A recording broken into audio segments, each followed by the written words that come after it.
The hotel room was quiet, except for the soft hum of the air conditioner and the glow of Denver's skyline spilling silver light across the desk. My laptop screen dimmed to black, and I let my shoulders fall. The presentation finally perfect timelines, tight numbers, clean, arguments, polished to a shine. I clicked off the lamp, let darkness settle, and sank into the crisp cool of the sheets. That's when my phone lit the ceiling with a blue flare and began to vibrate across the nightstand. My mother's name pulsed on the glass.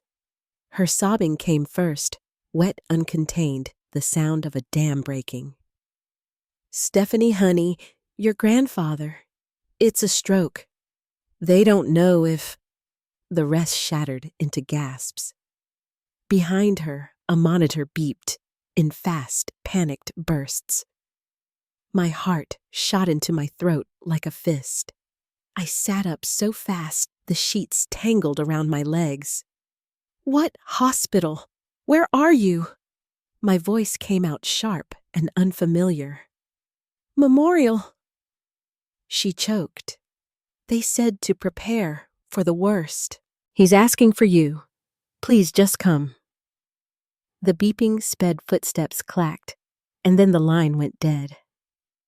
The room fell back into that mechanical hotel silence, the kind that makes you hear your own pulse. I stared at the phone, my reflection small and ghostly on the screen, and felt the night tilt. The pitch. The $2 million. A whole quarter's worth of work. None of it mattered. Only the blue knit blanket Grandpa favored in his den. Only the way he tapped his glasses when he was thinking. Only the voice that had always steadied me. "You'll make the right call, kiddo. Before I go on, tell me where you're listening from down in the comments. And if you've ever had to choose between duty and your own heartbeat, hit that like button and share this with someone who'll understand. Make sure you're subscribed so you don't miss what came next. Because what came next changed everything I thought I knew about family. To understand how that call stole the ground under my feet, you need to know what that ground was. I'm 34, Vice President of Business Development at the software firm my grandfather built with a folding table, a rented office, and an iron stomach for risk. Winston Financial Solutions, 3 words that once felt like home more than a logo ever could. I didn't inherit a seat. I earned one. Northwestern. 2 years in the consulting salt mines. An MBA from Wharton, financed by scholarships, side gigs, and a careful stack of color-coded spreadsheets. When I finally came home, I took the hallway with the flickering bulb and the small projects no one wanted. I listened more than I spoke. I learned where the pipes rattled and which servers coughed at night. Little by little, the granddaughter gloss wore off. In its place, results. A CRM module that held clients like a good handshake. A book of relationships built on late nights, early flights, and a refusal to oversell. Grandpa saw it. He saw me. He'd invite me to those Wednesday morning war rooms where the coffee was strong and the whiteboard always told a harder truth than people wanted to hear. He'd say, "Let's hear from Stephanie," like he already knew I'd done the math twice and checked the weak joints. My mother, Laura, worked down the hall in marketing. She knew every florist within 30 miles of Boston could get a gala sold out with a single phone call and had a way of making you feel observed, not seen. If praise was sunlight, it always seemed to fall a few degrees warmer on my Uncle Frank, the one Grandpa made COO years ago. It wasn't a secret, but we all kept the family smile pinned in place. 6 months before Denver, I'd set my sights on Horizon Tech, the kind of client that changes the conversation from, "Are we ready?" to "We're here." $2 million to open the door. More after that if we delivered. I built a proposal that didn't just solve problems. It predicted them. Olivia shaped the technical heart until it beat on its own. We rehearsed answers to questions no one had even written yet. When I told Grandpa the plan, he scooped pot roast onto my plate, leaned back in his oak chair, and said, "If character had a line item, yours would be in the black." Those words were still warm in my chest when the call came at 11:15. The hours that followed were a tumble of motion without memory. I booked a seat that didn't fit my knees or my fear. I called Horizon's CIO, voice shaking, apologizing through the kind of breath that comes in shallow drafts. Family emergency. I said the phrase, feeling thin and unfaithful in my mouth. I threw clothes into a suitcase with the precision of someone who's forgotten what socks are for. The taxi's meter glowed red like a warning light. Denver fell away beneath the plane like a string of lights dropped in the dark. I tried to pray and found only lists. What to say at the ICU desk? Who to call? If I pictured Grandpa's hands wide and sure coaxing a stubborn rosebush to life each May. The flight attendant pressed a paper cup of coffee into my palm and whispered, "I hope he's okay." I nodded without looking up. Hope is a light thing when your mind is full of machines. Boston's morning was more gray than blue. I hit the rideshare button before the plane's wheels kissed the runway. At Memorial's front desk, I gave Grandpa's name, my voice too loud, in a space full of soft updates and the rustle of scrubs. The receptionist typed, frowned, typed again. She called downstairs, eyes flicking up to mine once, twice, like she was bracing to deliver weather. "We don't have a Walter Winston," she said gently. "Not last night, not this morning." The floor didn't drop. It tilted like a boat does when the wake catches you sideways. Try the emergency department. Try visitors. Just try again. My smile was brittle, the kind you give someone who doesn't deserve your anger but has to hold it anyway. She tried. There was nothing. No intake, no wristband, no family listed. The only record they had for Winston was a shipment of printer toner 2 weeks ago. I stepped back from the desk and felt the lobby get loud. Rolling carts, plastic lids snapped onto cups, a child laughing at the fish tank. All the sounds of a place where people come to be held together. I dialed my mother. Voicemail. Uncle Frank. Ringing, then nothing. I stood near a wall of glass and watched my own reflection lift the phone lower. It lifted again. There are moments when the body knows before the mind can catch up. A prickling at the base of the neck. A cold that starts in the chest and moves outward. I felt it there between my ribs spreading. If not the hospital, then home. My driver took the back roads to avoid the morning traffic on the highway, the tires whispering over wet leaves. We turned onto Oakwood Lane, the kind of Massachusetts street people move to for the porches and the way the maples burn in October. Grandpa's house waited with blue shutters and white siding and the brass knocker polished to a glow. The driveway was empty. The porch light was off. Somewhere nearby, a neighbor's wind chime rang a hollow little note. I rang the bell and heard the chime echo through the house, a familiar sound that should have made my shoulders drop. No footsteps answered. I knocked louder this time. The hours since Denver had bunched into a single ache between my eyes, and each second made it worse. I went to the garden gnome, lifted the fake rock beside him, and found the key exactly where it had been since I was 8. "Grandpa, Pa!" My voice carried down the hall like someone else's. The front room was tidy. Mail stacked a coaster on the end table, the old plaid throw folded on the back of the sofa like a memory. In the kitchen, the morning light fell clean across the sink. A mug dried upside down in the rack. No dishes crusted with grief. No flowers already losing color.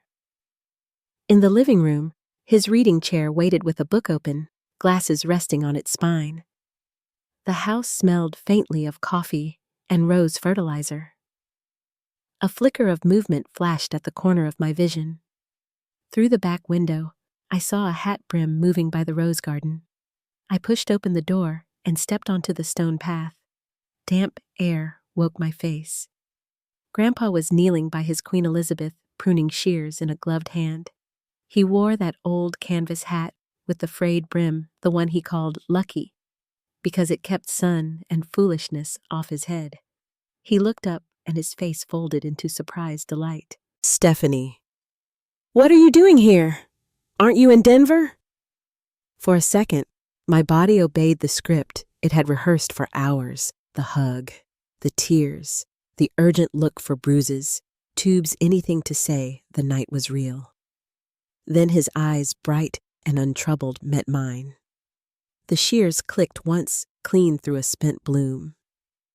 He stood with the careful grace of a man who knows the weight of his years and trusts his legs anyway. "You're okay." The words came out thin, as if distance had stretched them. "Of course I'm okay," he said, setting the shears on the brick edge. "Why wouldn't I be?" I stared at the back door like the hospital lobby was still there behind it. I heard the beeping again, the rush of feet, the soft panic in my mother's voice.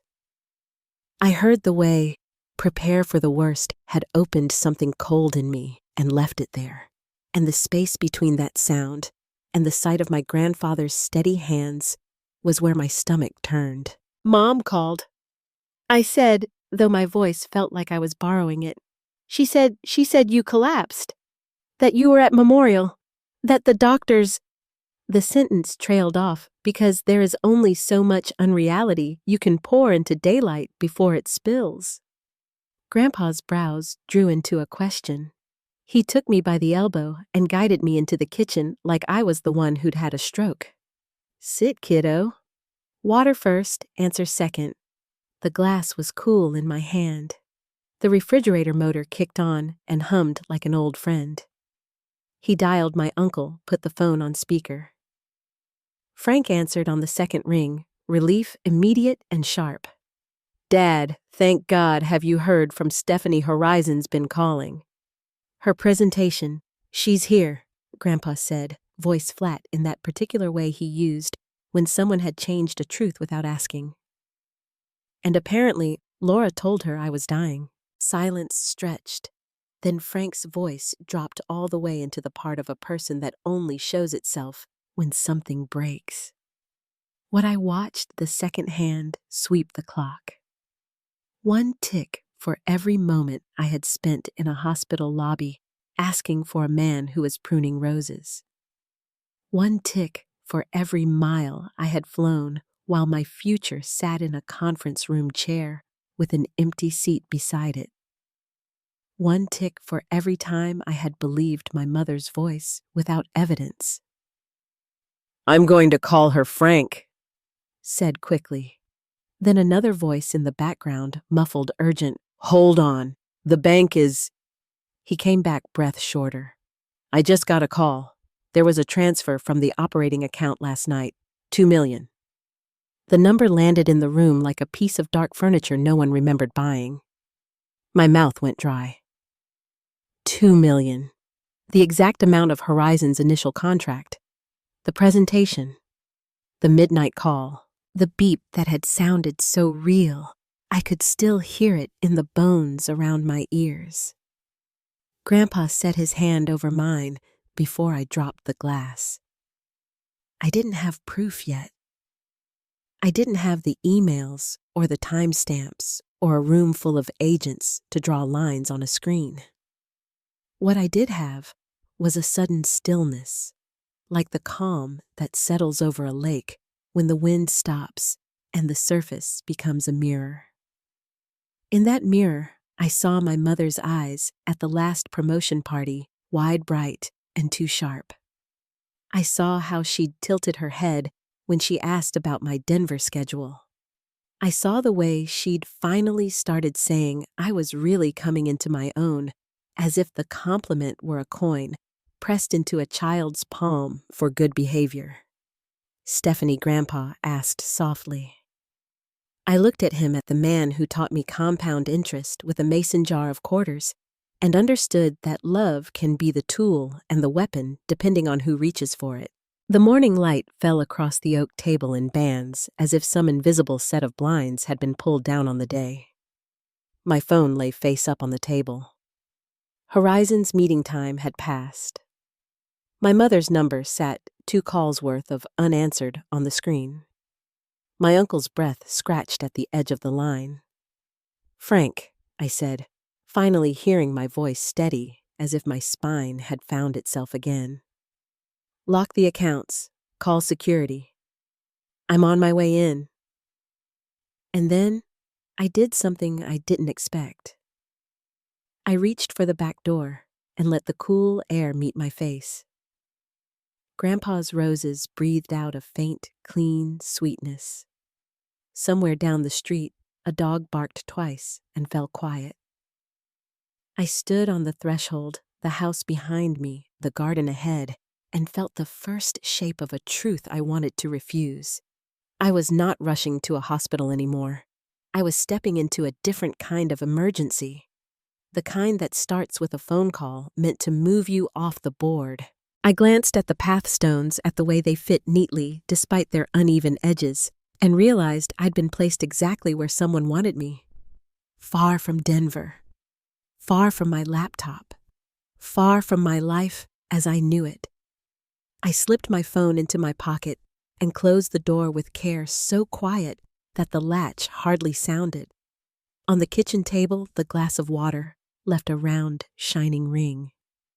It looked like a clock without hands, and I knew, in the part of me that refuses to lie even to spare someone I love, that the next time my phone rang, it wouldn't be the hospital. It would be the fallout. Frank's voice on the speaker faded into a hum of static, and for a long time, no one said anything. The morning light had softened across the kitchen table, and in that quiet, the truth began to take shape. Ugly, heavy, and undeniable. My mother had used my love for Grandpa as bait. She'd stolen from the company he built and timed it so precisely that I'd never see it coming. Grandpa's hand was steady when he set his coffee cup down. "Call the police," he said. "Right now." Frank was already moving his tone sharp and clipped as he gave orders to the security team.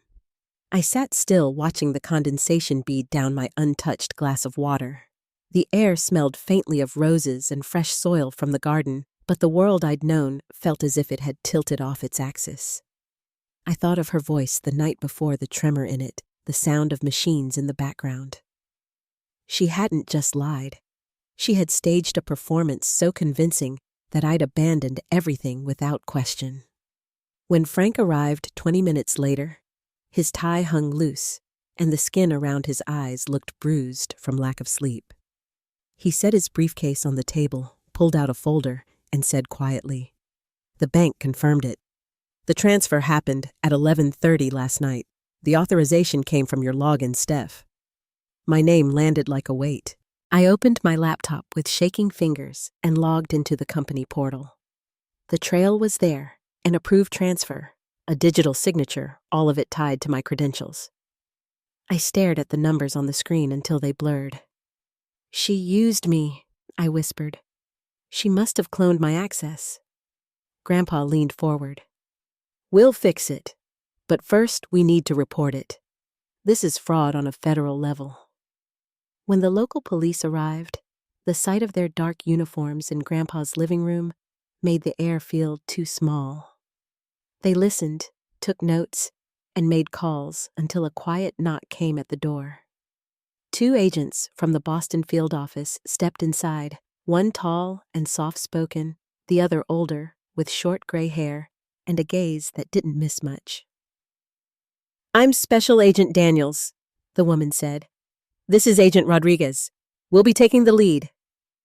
They listened as Frank and I explained everything: my Denver trip, the call, the fake hospital story. Daniels wrote neatly in a small leather notebook, her pen moving without pause. When she looked up, her expression was unreadable. "Given the amount and the interstate nature of the transfer, this falls under federal jurisdiction. We'll need access to all company systems, security logs, and employee accounts. Has your mother contacted anyone since last night?" Frank shook his head. "No calls, no messages. Her office was cleared out this morning." Daniels exchanged a glance with Rodriguez. "Then she's in motion. We'll start tracking immediately." Through the long afternoon, the house turned into a temporary command post. Wires stretched across the dining table. Laptops hummed. Our head of IT. Thomas Reed arrived with his own equipment and began combing through logs while the agents worked beside him. The scent of brewed coffee mixed with the faint tang of printer toner. I moved quietly between them, answering questions, signing forms, watching as the walls of my mother's secret life were stripped bare. By late afternoon, Thomas found the first crack. She installed a backdoor program 3 months ago, he said. It recorded logins and bypassed two-factor authentication. She had helped someone who knew what they were doing. Daniels leaned over his screen. Can you trace who wrote it? Working on it? He said. But there's something else. He scrolled to a transaction list and pointed to 2 payments. She wired $75,000 to a crypto exchange, then $50,000 more to what looks like a consulting account in Eastern Europe. I didn't recognize any of the names. I only recognized the sinking feeling that came when you realized betrayal wasn't a moment, it was a network. Frank rubbed the bridge of his nose. She planned this down to the minute. She did, Daniels said quietly. But she's not invisible. Not yet. Hours passed in pieces, the agents phoning contacts, Frank updating the board members, Grandpa pacing the porch as the sun began to drop behind the trees. I sat at the kitchen table replaying every conversation I'd ever had with my mother. Every hint I'd dismissed as frustration or envy. By dusk, Daniels returned from a call. We have movement, she said. Your mother bought a first-class ticket to Chicago for this morning. She's checked into the Palmer House Hotel downtown. Grandpa's hand tightened on the back of a chair. She's trying to disappear. Rodriguez nodded.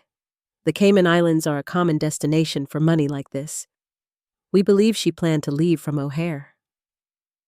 I stood, my voice surprising even me. I'm going with you. That's not how this works, Daniel said. She's my mother, I replied. You need someone who knows how she thinks. The room went still. Grandpa looked at Daniels and said softly, Let her go. You'll get more from having her there than keeping her out. The agent studied me for a long moment, then nodded. You observe only. No contact, no interference. That night, I packed a small overnight bag in my old bedroom. The walls still held the faint scent of cedar from the dresser Grandpa built when I was a teenager. On the desk, an old photo caught my eye, Mom, Uncle Frank, and me at the company's 25th anniversary picnic. She was laughing then, sunlight flashing off her hair. I stared at the picture until the edges blurred and slipped it into my bag without knowing why. Sleep came in short, sharp pieces. When the alarm rang at 4:30, I felt older than I had the night before. Grandpa was already up a pot of coffee half gone and his hat in his hands. Call me when you land, he said. I will. And Steph? His voice faltered just once. No matter what happens, she made her choices. Don't carry them like they're yours. The airport was quiet that early. The kind of silence that lives in fluorescent light and distant announcements. Daniels met me at the gate, professional but kind, as if she understood the weight of what I was doing. The flight to Chicago was short, 2 hours of clouds and muted conversation. She briefed me in calm, clipped sentences about surveillance teams and warrants, her voice steady over the drone of the engines. When we landed, a black sedan waited at the curb. Downtown Chicago shimmered beneath a bright, cold sun. The FBI command post was set up in a rented conference room across from the Palmer House. Screens showed grainy camera feeds of hallways and elevator doors. Agent Caraway, the local lead, pointed to one monitor. Room 812. She's been inside since last night. My stomach turned at the sight of her name on the hotel registry. They moved efficiently, no raised voices, no wasted motion. A female agent dressed as housekeeping knocked once, waited, then confirmed she was inside. Moments later, 4 plainclothes agents moved down the hall and disappeared into the frame. The feed showed only a door, a flicker of motion, then stillness. "Subject in custody," a voice said over the radio. The room exhaled all at once. I hadn't realized I'd been holding my breath until my chest hurt. Daniels looked at me. "Do you want to see her?" For a second, I almost said yes.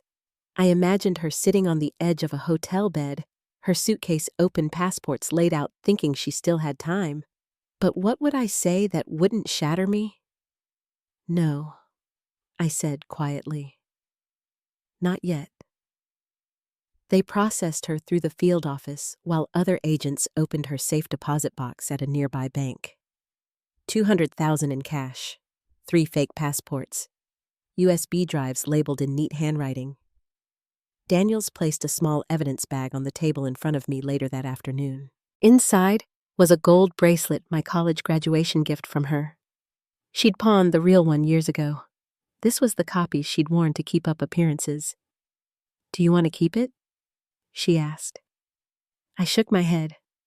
Not now.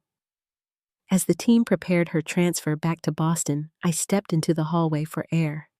The sky outside was a sharp blue, the wind carrying that faint scent of the lake.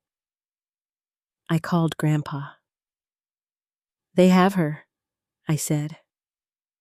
He didn't speak for several seconds. Then softly, "All right, let the law handle the rest. What matters now is saving what's left of the company and your name." "I'm going to Denver," I told him. "I can still salvage Horizon." There was a pause, then a slow exhale. "You really are my granddaughter." That night, I barely slept before the early flight. Olivia met me at the Denver airport, her coat still dusted with snow from the mountain air. She handed me a coffee before I could even speak. "Everything's ready," she said. I reworked the slides. "We'll tell them the truth clean and simple." We rode to the hotel together, the same one I'd fled 2 nights before. The concierge gave me a cautious smile, as if he remembered the woman who'd checked out in tears. Upstairs, we spread our materials across the desk again, just as I had before. Only this time, the air was different. No panic, no illusions, just the steady heartbeat of resolve. Olivia adjusted a chart on her laptop. "You sure you're up for this?" "I don't have a choice," I said. "If I let her destroy this, she wins twice." She nodded and went back to her work. The hum of the city filtered through the window traffic wind against glass, the low thrum of life moving on. I watched the lights shift across the skyline and felt something inside me settle. By midnight, we had rehearsed every word. The slides flowed like a story, the story of what we'd built and what we still stood for. I pressed save, closed the laptop, and leaned back. "Get some rest," Olivia said softly. I nodded, but my eyes stayed open long after the room went dark. Somewhere out there, my mother was sitting in a cell, and tomorrow I'd walk into a boardroom that could decide the future of everything she'd tried to steal. The night held its breath, and I held mine with it, listening to the quiet tick of the clock and the faint hum of the city below. For the first time in days, I felt the outline of strength return, not loud or blazing, but steady, like the pulse of something that refuses to die. When dawn crept through the curtains, soft and gold, I was already awake. I dressed in my navy suit, tied my hair back, and looked in the mirror. The reflection staring back wasn't the same woman who'd boarded a plane in panic. She was still tired, still bruised in places no one could see, but her eyes were clear. "Let's finish this," I whispered to no one. Outside, the air was cool and sharp. The taxi waited at the curb, headlights cutting through the early mist. Olivia joined me with the folder in her arms. As the car pulled into the slow morning traffic toward Horizon's glass tower, the city began to stir around us. Workers with coffee cups, buses groaning to life, the promise of a day that didn't yet know what it would hold. and somewhere inside that quiet motion, I felt the faint beginning of something I hadn't felt in days. Control fragile but real, returning like breath after deep water. We rode in silence the rest of the way. The glass doors of Horizon's tower glimmered in the rising light, tall enough to catch the thin clouds drifting above Denver's skyline. Our taxi stopped beneath the portico, and for a moment I simply watched the reflections ripple across the building's mirrored surface. It was strange how something could look so calm on the outside while your own heartbeat thundered beneath it. Olivia touched my arm gently. "You ready?" "As I'll ever be," I said. The words came out quiet but steady. We gathered our materials and stepped through the revolving door into a lobby filled with the faint scent of coffee and stone polish. The receptionist led us upstairs to the 30th floor, where a conference room waited in glass and chrome sunlight spilling through floor-to-ceiling windows. James Westbrook was already there, gray suit-pressed posture careful. Beside him sat Horizon's chief technology officer, a younger man with an engineer's stillness, and their CFO, whose glasses caught the morning light. Their polite smiles felt like the neutral space between curiosity and caution. I thanked them for meeting us and set my laptop on the table. Before we begin, I said I need to acknowledge the situation that prevented our meeting earlier this week. Every eye in the room lifted toward me. I told them the truth simply and directly. My mother's deception, the theft, the arrest. I didn't embellish, didn't hide the pain. The story was already public in fragments. Rumors were moving through our industry like smoke, and I wanted them to hear it from me first. While I spoke, Olivia's quiet presence anchored the space. She set out printed copies of the proposal, our updated security certifications, and the new implementation timeline. I could feel my voice calm as I moved from confession to facts, from grief to plans. Our company, I said, was tested in the hardest possible way. But in that test, we found every weakness and sealed it. We know who we are now, and we stand on that. The CFO leaned forward. "How can you assure us your financial stability hasn't been compromised?" I met his eyes. "Because Winston Financial Solutions doesn't rest on one person's integrity. It rests on $50 million in assets, a clean audit history, and employees who chose to stay when they could have walked away. The stolen funds are already being recovered, and the insurance coverage is in motion. The company is sound, and the lesson we've learned will make us stronger than before." Olivia took over, then guiding them through the technical demonstration with the kind of clarity that makes silence in a room feel like attention, not skepticism. The slides glowed across the screen, real data, real outcomes, real proof. For the next 20 minutes, the conversation turned practical implementation schedules, data migration, ROI projections. By the time she closed her laptop, the questions had shifted from if to how soon. Mr. Westbrook folded his hands. "You've had quite a week, Miss Winston. Most people would have postponed this. Most people don't have the chance to rebuild something they believe in," I said. He studied me a moment longer before offering a nod that felt almost like respect.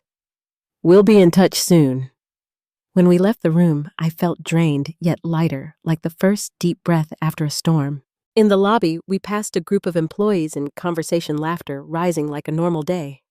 Outside, the cold wind cut clean through my coat. Olivia looked at me, smiling faintly. "You did it," she said. "Not yet," I answered. "But maybe I've done enough to let them see who we really are." We found a coffee shop nearby and took a corner table.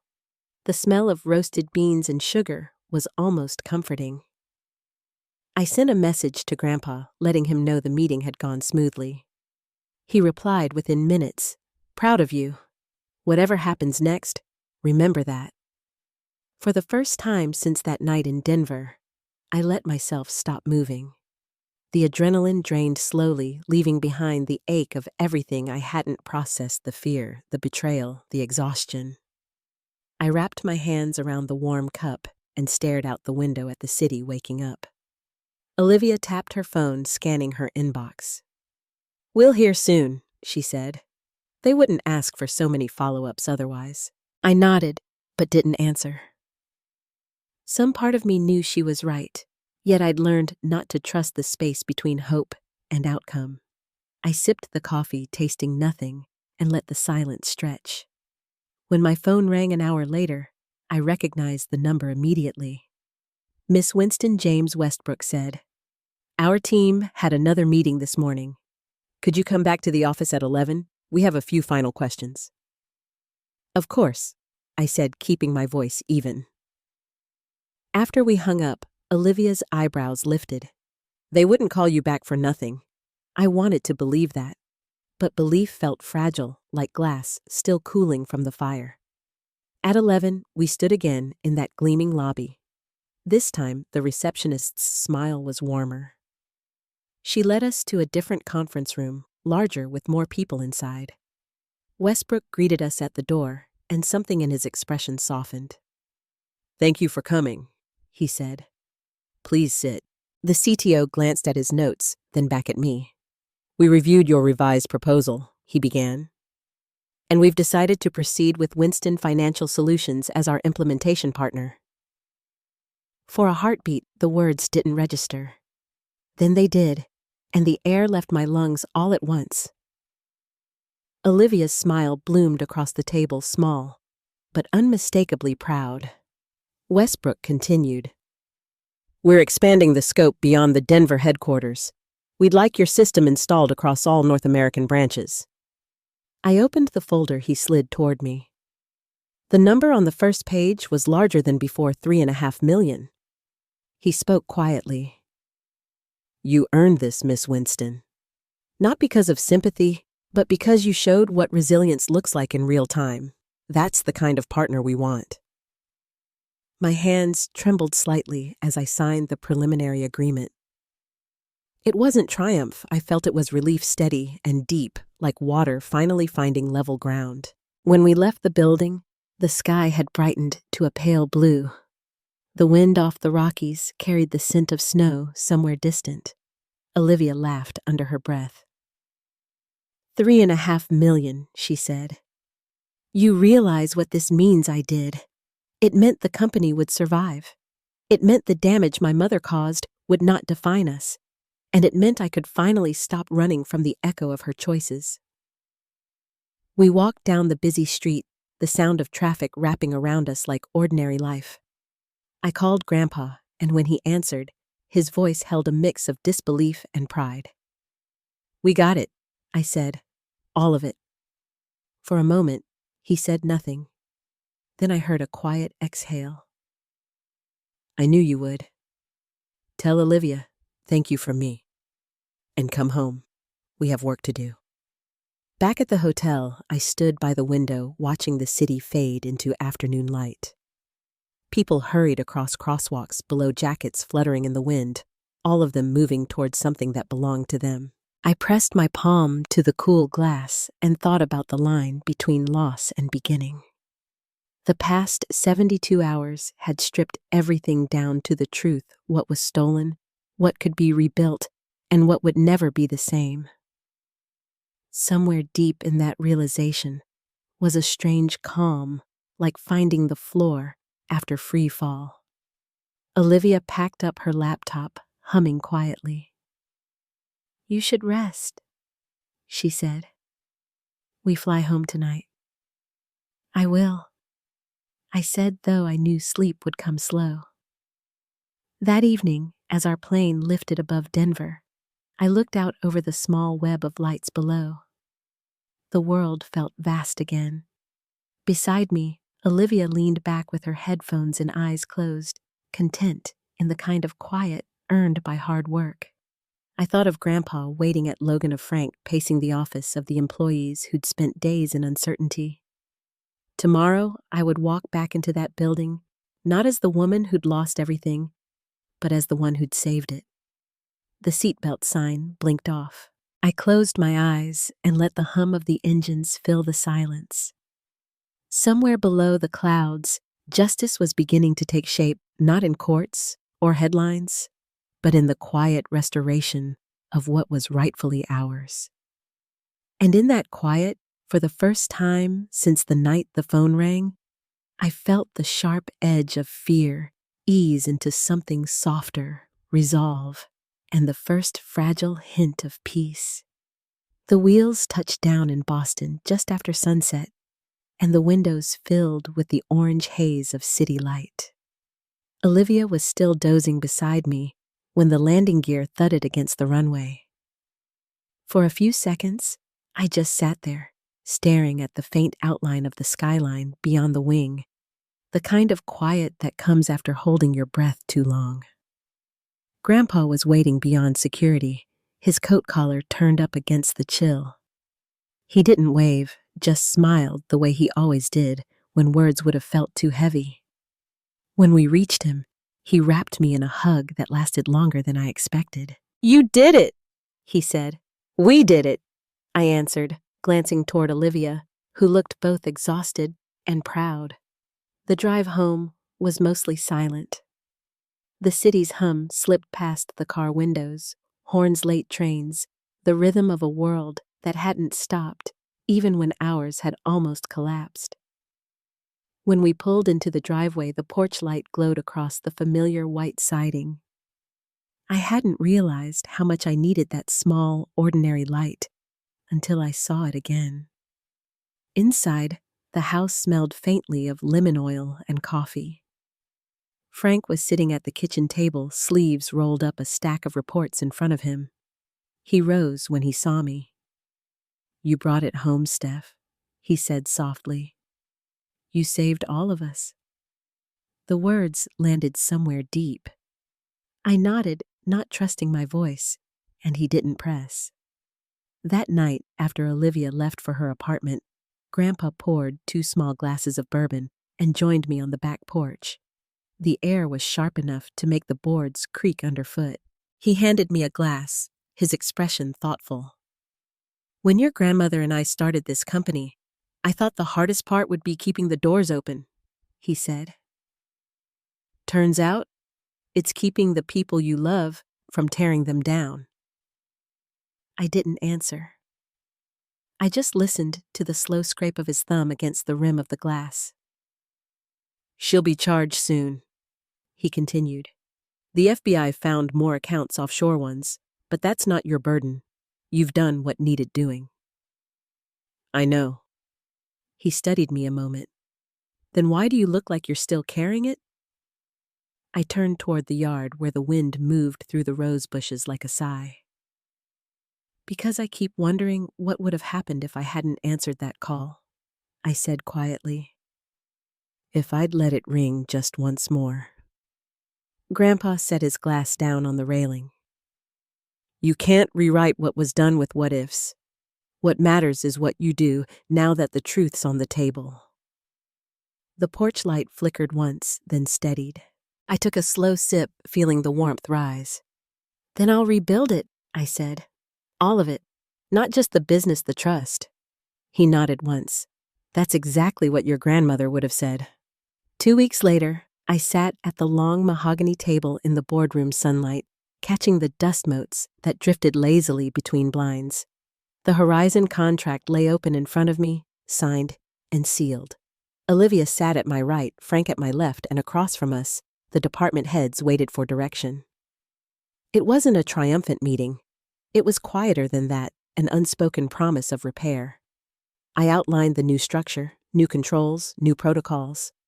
Frank detailed the budget adjustments. Thomas walked through the cybersecurity overhaul, his voice steady and sure. When it came time to discuss the marketing division, my mother's old department, the air changed slightly, a ripple of tension across the table. "We'll rebuild that team from the inside," I said. "No replacements yet. I want to hear from the people who've stayed. Their ideas, their grievances, their strengths. This time, we do it right." There was a murmur of agreement. I caught Frank's faint smile and knew he approved. After the meeting, as people filtered out, Thomas stopped by my chair. "Agent Daniels asked me to tell you they've recovered roughly 70% of the stolen funds," he said. "Insurance will cover the rest. They're wrapping up her case next week." Thank you, I said, for everything. He nodded once, then added quietly, You know, not many people could have held it together the way you did. I smiled faintly. I didn't. I just didn't fall apart where anyone could see. The courthouse in Cambridge felt colder than it should have that morning. Light filtered through high windows, pale and distant. I sat in the second row behind the prosecution table, hands clasped tightly in my lap. My mother stood before the judge, her posture smaller than I remembered her once polished hair pulled back in a plain twist. Her lawyer read the plea agreement in a low, flat voice, 5 years for embezzlement fraud and corporate espionage. Reduced time for cooperation. The words echoed without meaning. When it was my turn to speak, I stood and walked to the podium. The paper trembled slightly in my hands, though my voice did not. The defendant, I began, did not just steal money. She stole trust. She used family as leverage and turned love into a tool. What she took from us can't be measured in dollars, but in nights spent wondering how we didn't see it coming.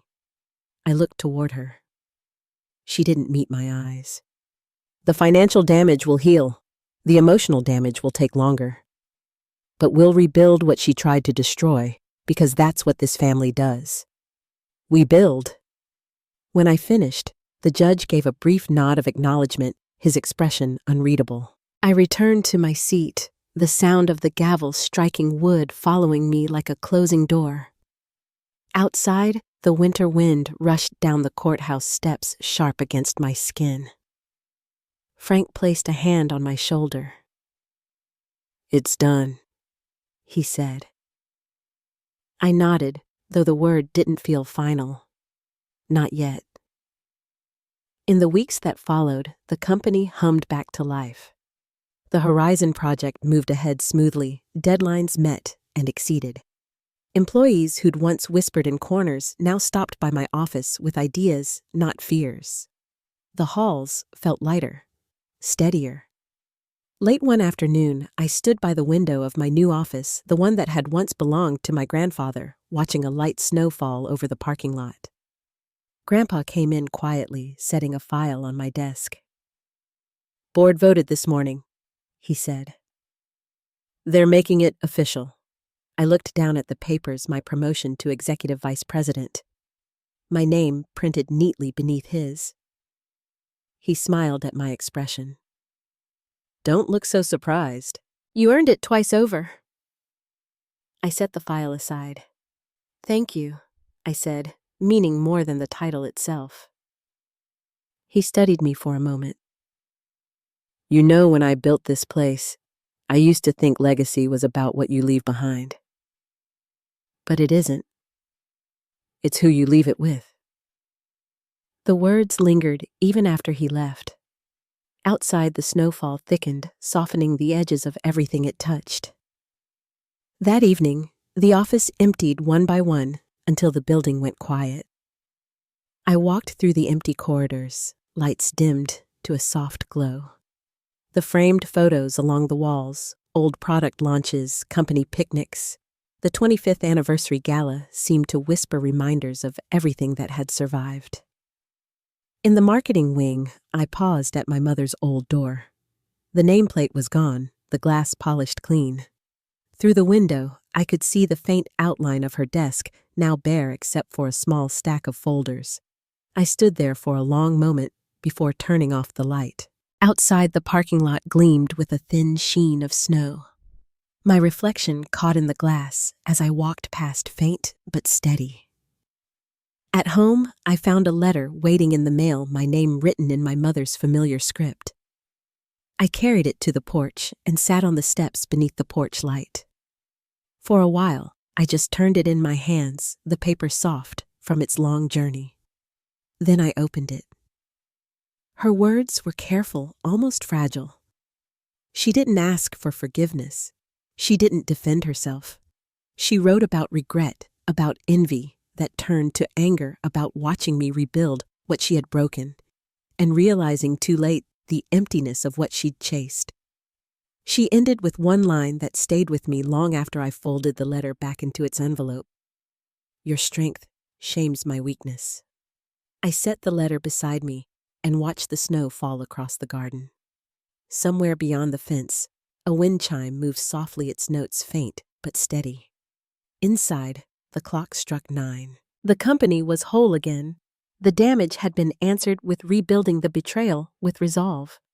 But what lingered wasn't triumph. It was the quiet understanding that justice doesn't always roar. Sometimes it just exhales. The porch light flickered once, then steadied again, casting a circle of warm gold over the snow. I stayed there a while longer, listening to the hush that follows a long storm, and let the calm settle. Tomorrow, the work would continue. But tonight, the house felt safe. The air still. And for the first time in a long while, I believed it might stay that way. Snow still clung to the garden fence that morning, though the sun had begun to melt it in slow silver drips. The air smelled of wet cedar and thawing earth, and for once, the world outside my window looked like it was finally exhaling. I sat at the kitchen table with a mug of black coffee and watched the light move across the wood grain. It was the first morning in months without an alarm, a deadline, or a summons. Just stillness stretching wide. Grandpa came in wearing his old flannel shirt, the one with the faded elbow patches. He poured himself a cup and sat across from me, the chair creaking softly beneath him. For a moment, we didn't speak. Silence felt comfortable now, like a shared language that didn't need words. He reached into his coat pocket and handed me an envelope. It came this morning, he said. The handwriting was familiar, slanted careful my mother's. The seal was unbroken. I set it beside my cup without opening it. She's been writing every month, I said quietly. I don't always read them right away. That's all right, he replied. You don't owe her that. I nodded, fingers brushing the paper's edge. Through the window, a few stray rose branches rattled in the wind, bare but alive. I don't hate her, I said finally. Not anymore. But I think peace means knowing I don't have to let her back in to prove it. Grandpa smiled, lines deepening at the corners of his eyes. That's not peace, kiddo. That's wisdom. The clock ticked softly behind us, marking an ordinary morning that felt anything but. By March, the world had shifted back into rhythm. The Horizon project launched ahead of schedule. Their system ran smoother than anyone predicted, and the success sent a quiet ripple through our industry. The company's name began to recover in the ways that mattered most, through trust, not headlines. At the office, sunlight poured through new glass walls where dark partitions used to stand. Laughter returned to the hallways, cautious at first, then natural. Even small things, an employee's birthday cake in the break room, the hum of conversation after meetings felt like signs of life. Olivia stopped by my office one afternoon holding 2 cups of coffee. You're on the cover of Business Ledger, she said, placing the magazine on my desk. Resilience in leadership. They actually got your good side this time. I laughed softly. I didn't know I had one. She grinned. You earned it. We talked about future projects, expansion, and travel plans that no longer felt like escape routes, just possibilities. When she left, I glanced at the magazine again. My picture was small, tucked near the headline, but my eyes looked different than I remembered, clearer, grounded. The woman in that photograph didn't look like someone defined by survival anymore. She looked like someone building. The first weekend of spring, Grandpa asked me to drive him to the community center downtown. The lot was full when we arrived. Inside, the air smelled faintly of chalk and polished floors. A small sign read, Winston Foundation Launch Event. Rows of folding chairs faced a modest stage draped in white linen. Frank stood near the podium, talking quietly with a few guests. When he saw us, his whole face softened.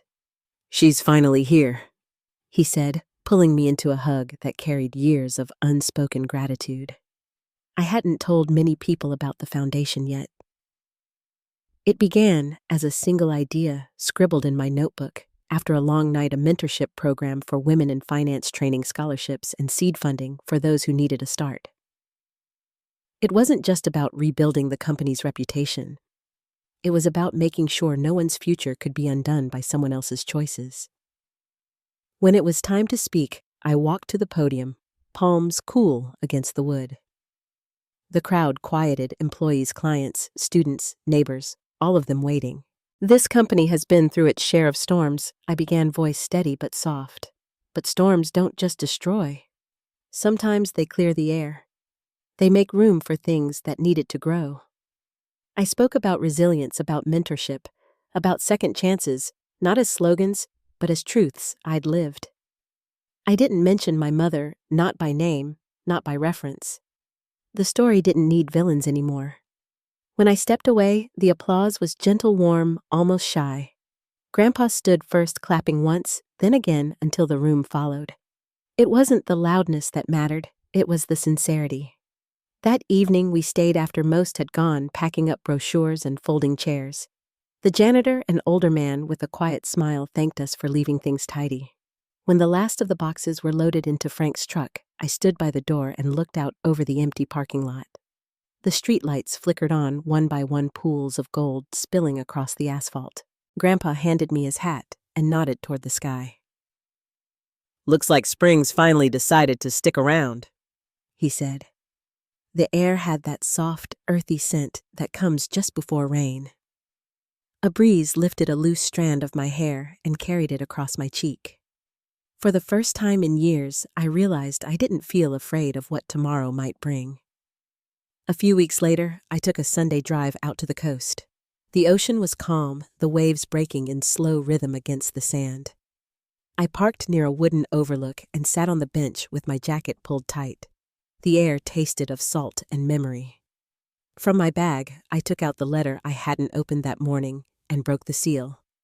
My mother's handwriting stretched across the page, smaller this time, more measured. She wrote about the rehabilitation program she'd started teaching in financial literacy for women who'd lost everything. There was no apology, just a single line that caught my breath halfway through reading. "I'm learning to earn peace the hard way, just like you did." I folded the letter and slipped it back into the envelope. The tide was rising, soft waves brushing the rocks below. I let the paper rest beside me and watched the horizon fade into gold. I didn't know if I'd ever see her again, and for once, that uncertainty didn't ache. It just was. Some people heal by returning. Others heal by staying gone. Both, I'd learned, were forms of forgiveness. As the sun dropped lower, I walked along the shore, leaving shallow footprints that filled with water almost as soon as they were made. Each step felt lighter than the one before. The sound of the waves covered everything, past anger lingering, sorrow, even the faint echo of guilt I'd carried too long.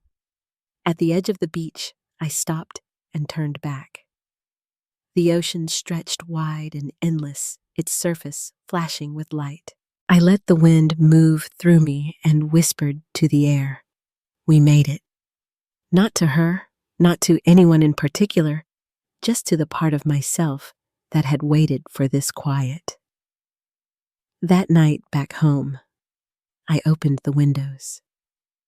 The house smelled of spring roses starting to bud the earth, waking after frost.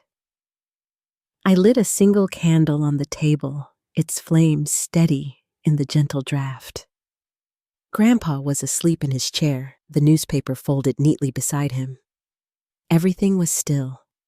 I sat for a while listening to the night sounds outside, the soft hum of distant traffic, a dog barking, once the creak of the porch boards in the wind.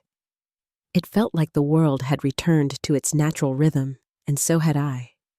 Some wounds don't fade because we forgive, they fade because we finally let go.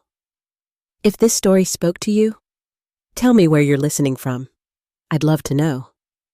And if you believe quiet strength can change the course of a life, share this story with someone who might need that reminder. Thank you for staying with me till the end. May peace, once you find it, always choose to stay.